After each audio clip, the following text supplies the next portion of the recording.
Howdy do y'all, this is John, and today we are talking about The Prestige, a movie that came out in 2006 by director Christopher Nolan. And in The Prestige, it deals with these two magicians who are once friends, but after a tragedy befalls the two, they ended up becoming intense rivals, competing with each other, and also trying to destroy each other's reputation. And thus we have our movie.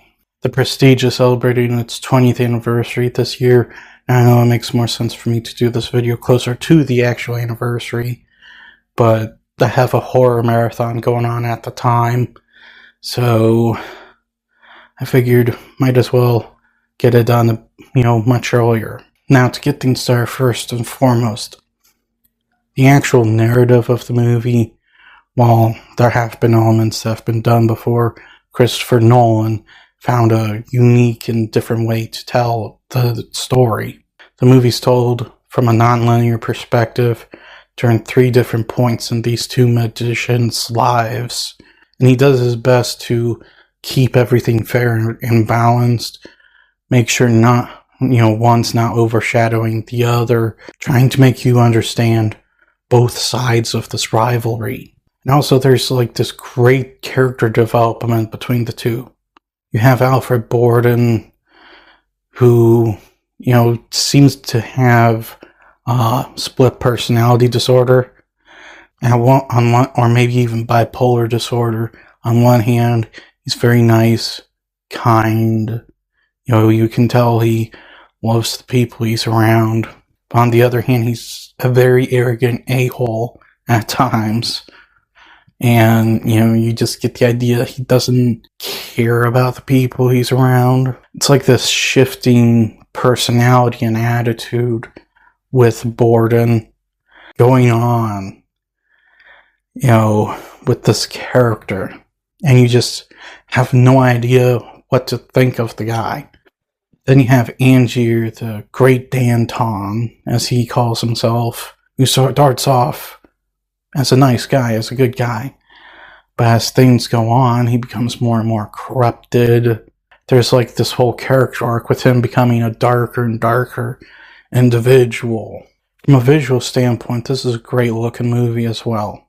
Wally Pfister, who was known cinematographer at the time, he is undeniably extremely talented, and his talent really shines in this film. From a visual perspective, this is an incredible looking movie, and I wish that some of the shots, some of the cinematography had become iconic over the years. Fortunately, this is one of Nolan's more obscure movies, but it does have a cult following, a much deserved one. But the visuals stand the test of time and look fantastic, even in 4K UHD. Even the CGI ain't too bad looking, which I know there's not a lot because Nolan don't care for that. But what there is, it don't look too bad. But what I know a lot of people are going to want to talk about is the whole rivalry thing. Is it understandable? Is it justified? And also, is the rivalry aspect entertaining to see? Is it understandable? Yes.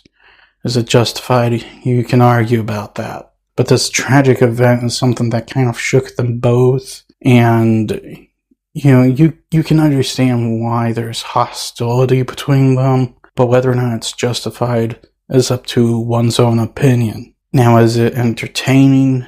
Yes, it is. But after every incident, you're just in there wondering what the heck's going to happen next. So guys, at the end of the day, The Prestige, in my opinion, it's one of Nolan's most underappreciated movies, but I am glad to see that it is starting to get a cult following now, especially with Nolan's fame since the Dark Knight trilogy. In my opinion, this should be looked at as it's like a classic.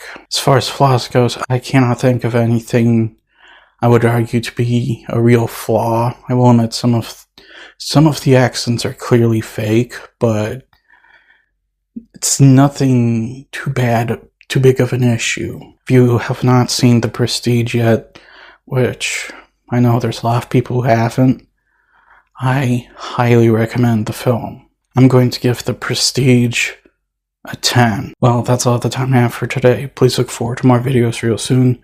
Please hit the like button if you enjoyed this video. Please also subscribe if you're new to the channel.